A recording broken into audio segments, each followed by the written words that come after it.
Get your popcorn ready because it's time for a movie watching party on Asteroid G. You're listening to Not So Live from Asteroid G. I'm Mike Finkelstein. With me, as always, is Josh Schaefer and Queen Bee. This week we are going to be discussing the Amazon cartoon series Invincible, which... Okay, so this one's an interesting one because, Josh, you and I have actually read, I think, honestly, almost the entire comic book series at this point. Just about, yeah. I think I fell off 3 or so volumes back, and from what I understand, the comic has actually come to an end now, so I just need to pick up the last couple volumes and read it, and then... Yeah, so... But, I really like the comic, at least the first 10 or 12 volumes of the comic book series. Yeah, like, I enjoy it. Is this you're talking about the comic book series that was done by Kirkman, yeah? Yeah, Robert Kirkman. Yeah. We touched upon it on a previous Nerd News. I think we're finally getting around to actually talking about it for real. Right. Yeah. And it looks like it actually has come to an end, and that the comics, yeah. Well, that's the thing. Like Kirkman, I want to give him the benefit of the doubt. I think Kirkman actually has, when he goes into a comic idea, an end goal for where he goes. I think either contractually or because the comic company convinces him otherwise, or maybe he just really likes the money. He then, and I don't want to be judgmental, everyone likes money. He then takes whatever comic idea he had, and like at around the 15 volume mark, Josh, I think you'd probably agree with me about around that number, he just starts stretching out the idea, and like the end goal is clearly still in sight, but it just kind of meanders for a while before he gets there. No, 100%. Yeah. Walking Dead had the same problem. It was clear he knew where he wanted to go, because he said, when Grimes dies, the comic ends, and I'm not writing any more on it. And then he just kind of dragged out how long it would take for his protagonist to finally die.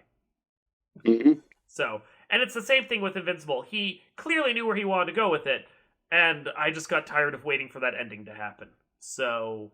Well, he has a really good cast coming into this. I mean, you have Stephen Yeun. Yeah, you have J.K. Simmons. You have Sandra Oh, Zazie Beetz. You have Gillian Jacobs, Andrew Rannells, Walton Goggins, Jason... Murderer's row of comedy actors. It's crazy how many good actors, and like they're all cast really well for the roles they play.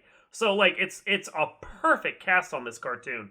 And once you get past the first couple episodes, it settles into a really solid groove and is a really good adaptation of the comics.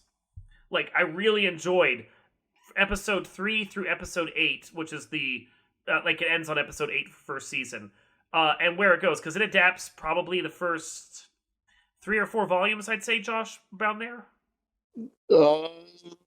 Probably, yeah, about 3 or 4, yeah. The issue I have is the first 2 episodes are basically the first 2 volumes of the comic, and it moves at a breakneck pace. Yeah. Yeah. Like, in the comics, you spend some time with our hero... What's his name? Mark, thank you. Invincible? Mark Grayson. Yes, his name is Invincible, but he's Mark before he's Invincible. Thank you. You spend time with Mark as just basically Boy Mark, before he becomes Superboy Mark. And so you get used to him not having powers, so that when he finally gets powers, it feels like something of a revelation for the character. And yeah, it's a surprise, even though you know it's going to come anyway. Yeah, you know it has to because he's invincible. But still, when it finally happens, it's like, oh my god, it finally happened for him, yay! But the show, he gets his powers in the first 5 minutes, and you're just like, yay. Yeah, that's cool. The inevitability of it. Oh, this was something that was going to... Okay, cool. Let's just kind of move on from here. It doesn't have the same, like, visceral gut punch. Oh, he got it. Oh my god, now we actually get a superhero, you know? Yeah. It's pretty much like, okay, this is the first 2 minutes, he's a superhero. All right, bye. Yeah. Like, the comics spend just long enough on it, you're sitting there going, is it really just going to be about the human son of Omni-Man and his trials and tribulations of being an also-ran? Because... that's a bold choice. And then when he finally becomes basically Superboy, you're like, well, okay, I'm still invested because I invested in Mark the character. Yeah. Right. Yeah. The show doesn't do that. That's the flaw with the show. The show doesn't do that. You like Mark as a character. He's great as a superhero. You don't have that same connection to him, though, I would say. You don't. And it's because, like, I remember reading the first few issues when it first came out a while ago, and thinking that, so, well, I know he's going to be a superhero eventually. Like, is he like a Batman type? Like, but yeah, the show didn't really give you that, which I think is a little bit of a cheap. Does he get bitten by a radioactive ladybug and become the Bug? That would be great. I would watch that show, honestly. What are your superpowers? Well, I have spots and I fly, like, around. Okay. In Windows, and I kind of show Windows and make little like dink noises when I hit something. Yeah. Next. That sounds like a character for like the Mystery Men, right up there with like Waffle Man. Anyway, so yeah, no, but once the show gets going and you get settled into the world, it's not bad. I think the other issue with the first episode, though, is because the comic spends so long with Mark as Mark and Omni-Man as basically the world's Superman. So you learn to trust him as a superhero and respect him and treat him like basically Superman. When he goes bad at the end of that first 6-issue set, it also feels like a visceral gut punch. And the crossplay of Mark getting his powers and Omni-Man being revealed to be a bad guy is like a double whammy that you're like, oh my god, where is this show or this cartoon? Oh my god, where is this comic going from here? But because everything's so compressed in the first episode, you get that reveal of Omni-Man being a bad guy at the end of the first episode. And while it's gory and violent and fantastic for what it is, it lacks that same visceral quality. Right. Yeah. Yeah. So you know Omni-Man's going to be a bad guy. Like, it's like it would have been bolder for the show, and maybe it would have been a little slow, but it would have been bolder for the show to spend its whole 8 episodes with Mark Nerd Dweeb of high school instead of Mark Invincible. Yeah. You basically want them to start from the beginning of the comic book, though. Well, they kind of do. They just compress the entire start of the comic book into one episode. Yeah. Yeah. And it also betrays some of the other things in the book, like Mark's gay friend. And I'm not saying that to be mean. He actually is gay, and it's the whole comic is supportive of the gay friend. He's an also-ran in the show. He has like a couple scenes in one episode late, and you're sitting there going, "Who's this dweeb we're hanging out with?" Mm-hmm. Yeah. Whereas he's a main part of the comic, and he's like a balance to Mark as Mark like becomes a superhero. He still has his friend around to keep him grounded. What are your guys' thoughts?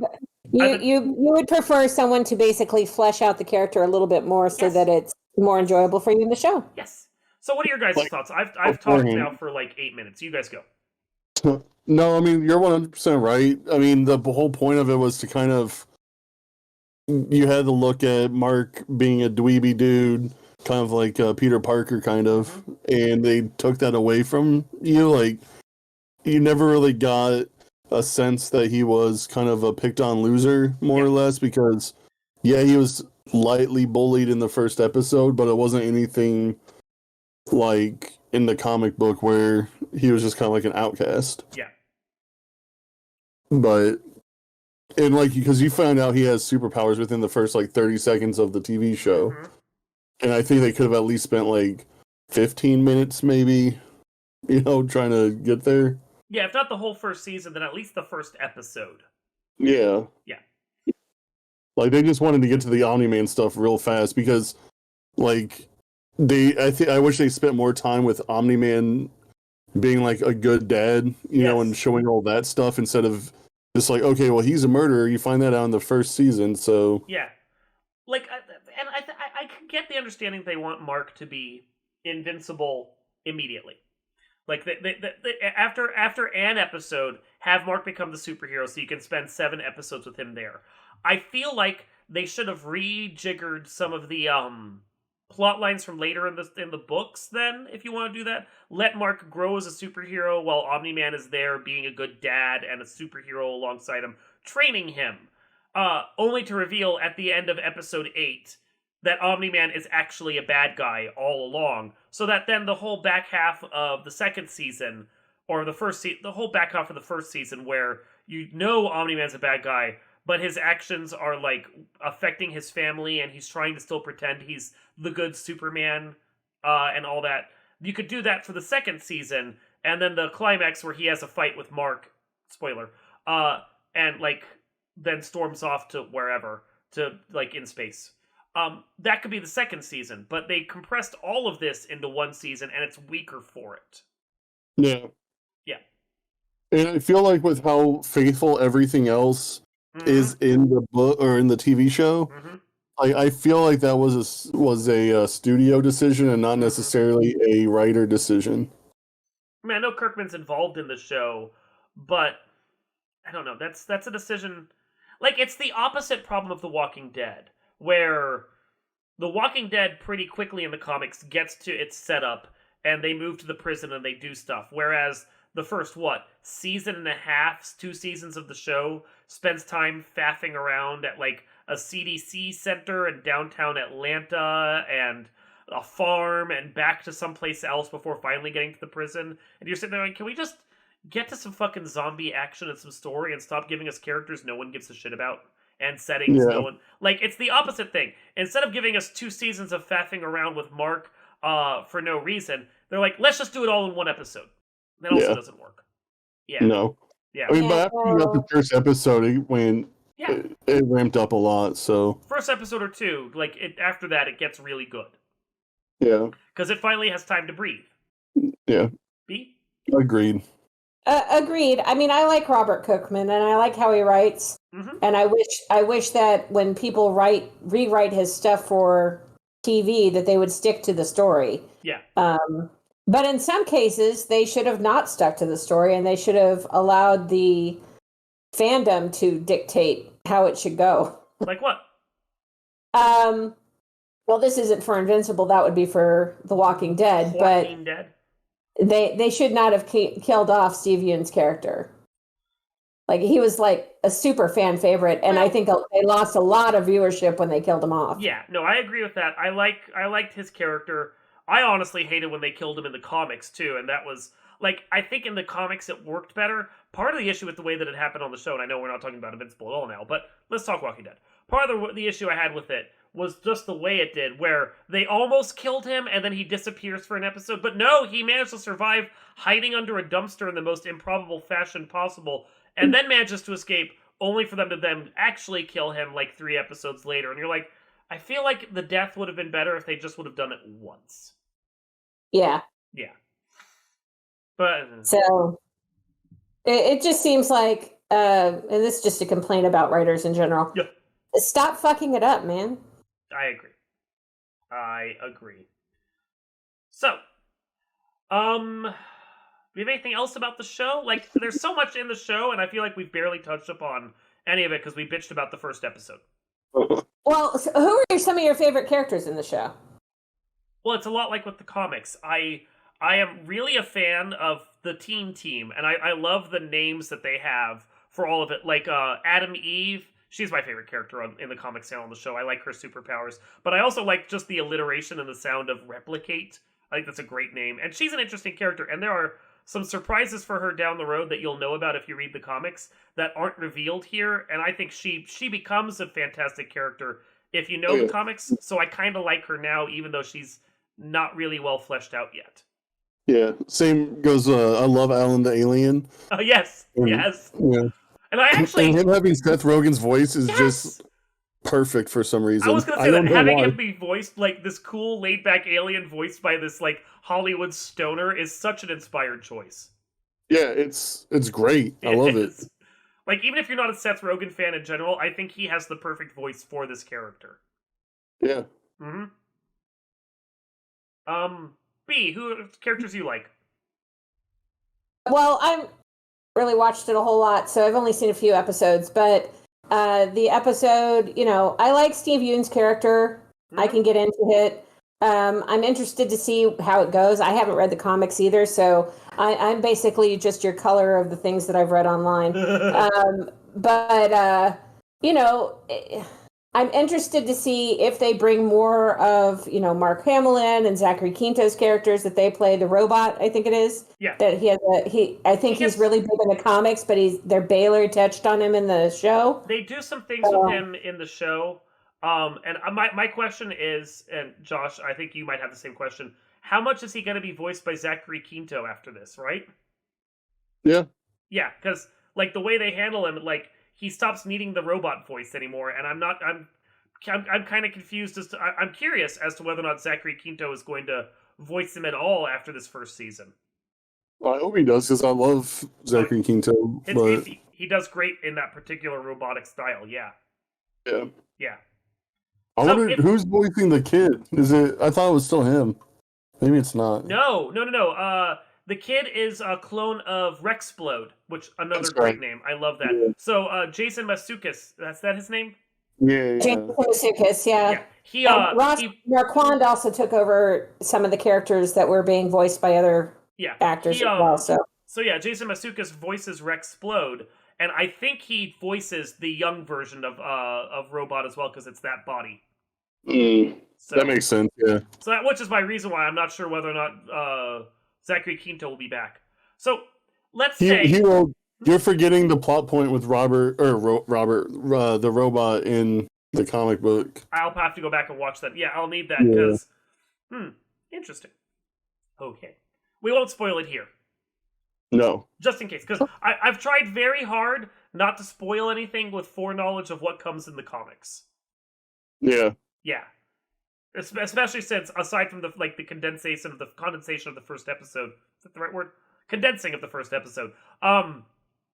The show has been very true to the comics, so I'm assuming most of the plot points are going to follow as well. I think so. Yeah. I'd be surprised if they didn't. Yeah. So I know we've done a similar version of this before, but I want it with the cool name this time. If you were a superhero or supervillain, we can do that as well, in the Invincible universe, what would you be? Oh man, I don't know. I am not feeling creative enough for this. Because Robert Kirkman, as much as his dialogue is kind of like Quentin Tarantino's, where it's just okay. Yeah. He is great at coming up with names. Yeah. Invincible aside, because that's a little on the nose, but he did that on purpose because, throughout the entire comic, everyone makes fun of him for being invincible. Yes. But yes. And they do that in the show, too. It's great. Yeah. Yeah, it's a little conceited of you, isn't it? Yeah. So I'll kick it off, and maybe you guys can come up with something that's equally amusing. So the name I'll go with the name last, but I'm like a spirit of vengeance, almost Ghost Rider style. So I do catch on fire, but I also, for whatever reason, my death happened when I was driving around in my VW van. So I am the Vampire. Which is a total Kirkman name. Nice. And I transform into a van on fire when I go and I attack people for my spirit of vengeance. But the rest of the time I look like a normal dude. Okay. Cool. You guys want to go with something? Sure. I will. I think the last time we did this, I said voice or vocal kind of thing. So I'm going to do the opposite. I would go with a power to basically cut people off, like they aren't able to speak anymore. Okay. And call me the ultimate silence. Ooh. I like that name. That's a good name. I still don't have anything. You guys just made me realize that I'm not creative, so... You are the nothing. I am the nothing. Oh, the nothing. Nice. I can't think. It's okay. It's a good superhero name. I'll give you that. You came up with it, so... Shh. I was giving you credit. Credit is yours. Giving you credit. Shh. All right. Anyway. Anything else about Invincible we want to discuss? If you haven't watched it, you should. Bye. Well, I think we will definitely do another thing on it once the second season is out. So that's fair. Oh, for sure. I have more of the story to work off of right now. It's the comics I love. The show is starting to get there, and I think that's the best we can say about it. Yeah, I like both. So you like both? Yeah. Yeah. I like it better than I like Walking Dead. Walking Dead, I kind of liked a part of third season and the opening episode of the whole series, and then I just couldn't make it through fifth season. They keep killing off characters that I like. I'm really disappointed in Walking Dead right now. Mm-hmm. At some point, it's going to be like Carol's arm and Daryl's bow, and those are the only characters left.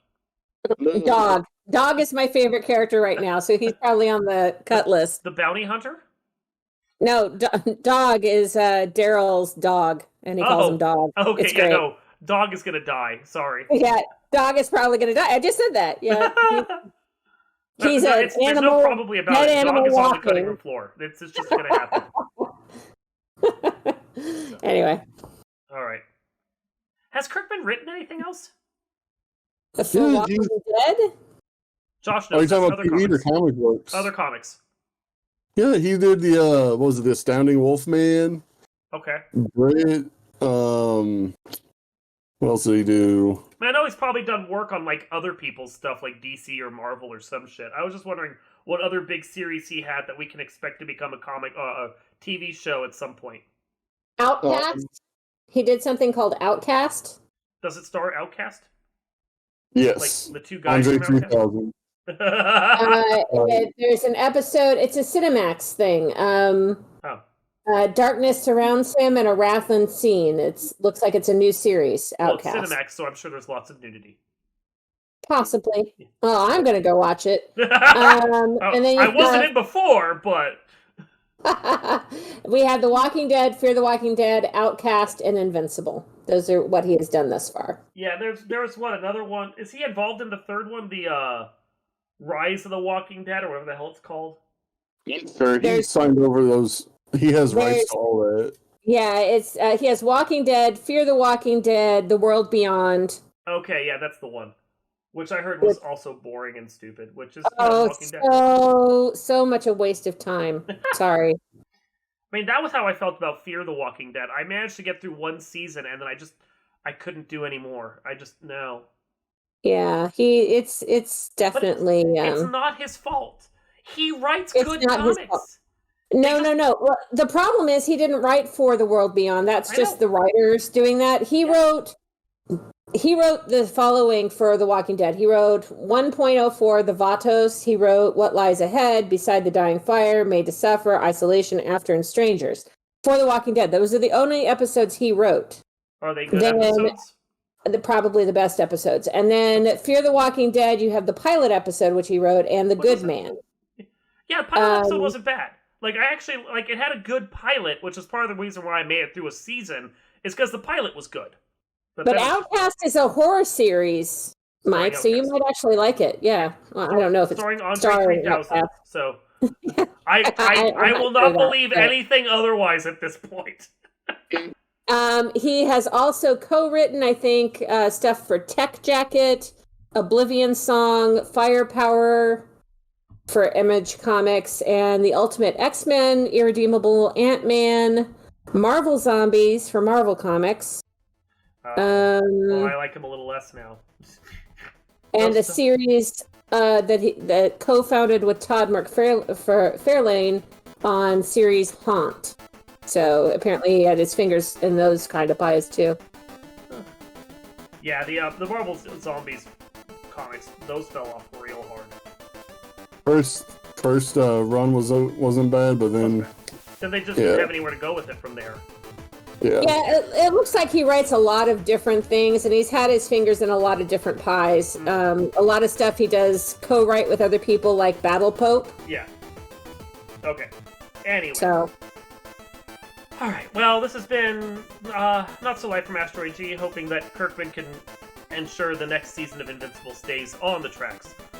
This is Mike, bitten by a mutant ladybug Finkelstein. Oh, Josh Schaefer. And Queen Bee. And we will see you guys next time.